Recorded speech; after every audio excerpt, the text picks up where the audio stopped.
ये हमारे पास अब लास्ट पोर्शन है किसका, ओपियोइड ड्रग्स का। इसके अंदर हमारे पास आता है ओपियोइड रिसेप्टर एंटागनिस्ट। तो ये ओपियोइड रिसेप्टर एंटागनिस्ट के अंदर हमारे पास जो ड्रग आती है वो होती है नैलोक्सोन। नैलोक्सोन हमारे पास एंटागनिस्ट है किसका, म्यू रिसेप्टर के ऊपर भी एंटागनिस्ट एक्शन परफॉर्म करेगा, कापा पे भी और डेल्टा रिसेप्टर पे भी। सही है। It is use to reverse the coma and respiratory depression of opioid overdose. जब भी ऑपियोइड की ओवरडोज हो जाती है तो हमारे पास रिस्पिरेटरी डिप्रेशन होगा या कोमा की कंडीशन हो जाएगी, तो इसे ये क्या करेगा, रिवर्स करेगा, नॉर्मल कंडीशन के अंदर लेके आएगा। सही है। Within 30 second of IV injection of naloxone the respiratory depression and coma characteristics of the high dose of morphine and reverse. ये क्या हो जाएगी, विद इन 30 सेकेंड जो हमारे पास एडवर्स कंडीशन बनी हुई है वो हमारे पास क्या हो जाएगी, रिवर्स हो जाएगी। Causing the patient to be reviewed and alert, और पेशेंट क्या हो जाएगा, अलर्ट हो जाएगा। Competitive antagonist at mu, kappa and delta receptor, 10-fold higher affinity for the mu than the kappa receptor. इसकी जो एफिनिटी है वो म्यू के ऊपर ज़्यादा है as compare to kappa receptor.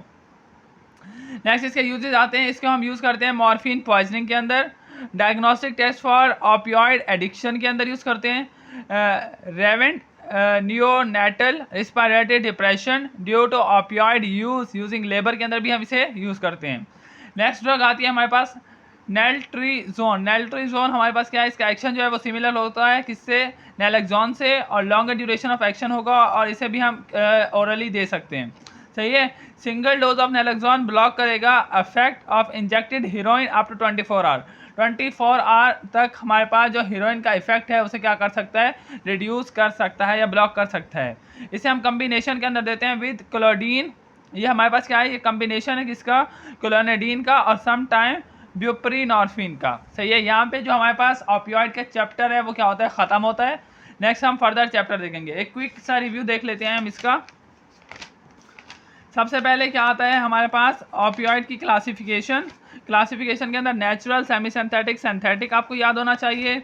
और क्लासिफिकेशन के अंदर हमारे पास जो फेनेंथ्रीन है, बेंस मॉर्फोन है, फिनाइल पेपरोडीन है, डायफिनाइल हेप्टेन है और फिनाइल प्रोफाइलिन है। इसके आपको याद होना चाहिए कि कौन सी क्लास के अंदर कौन सी ड्रग आनी चाहिए, आ रही है, ये पता होना चाहिए, और कौन सी ड्रग एगनिस्ट है और कौन सी एंटागनिस्ट है और कौन सी मिक्स्ड है, ये चाहिए आपको याद होनी चाहिए। ये चीज़ MCQ के अंदर आती है। सही है।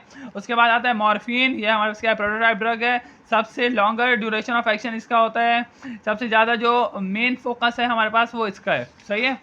फिर आता है ये यूफोरिया भी कॉज करवाता है, इसके एडवर्स इफेक्ट ये हैं, फार्माकोकाइनेटिक के अंदर ये सारी चीज़ें आती हैं। फिर कोडीन हमारे पास मॉर्फिन से लेस इफेक्टिव है। सही है। फिर इन दोनों के मॉर्फिन और कोडीन के क्या जाते हैं एनालॉग, ऑक्सीकोडोन ऑक्सीमॉर्फोन, हाइड्रोकोडोन हाइड्रोमॉर्फोन।